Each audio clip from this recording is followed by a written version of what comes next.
Let's talk a little bit about talent management. As a manager, how do you help your people to develop their own talent? Here's some strategies that you might think about. First of all, think about the natural strengths of an employee. I always like to say we're all created the same way but very differently. And what I mean by that is that we all like to work within our strengths, but our natural strengths are very different. Some people are very organized, some people tend to be more imaginative.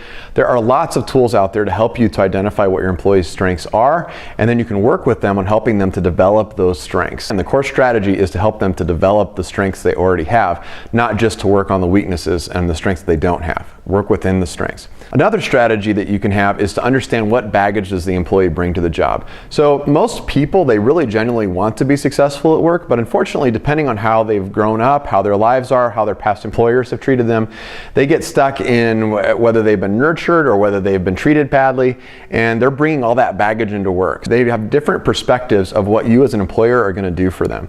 So what you need to do is understand a little bit about what their history is. Get to talking with them. Find out what their perspective is on what an employer can bring to the table, and then make sure that you differentiate and that you're clear about what it is that you bring to the table, that you want to help them, that you want to develop them, and that you actually care about them as a person. That will help bring them to the table. The third strategy that you can employ is around engagement. Here's the rule, and this is a fundamental thing around people. You can't make anybody do anything. They have to want to do it themselves. So a key is, instead of going to an employee and just telling them what they need to do differently, maybe you can ask really smart questions that help them come to a conclusion.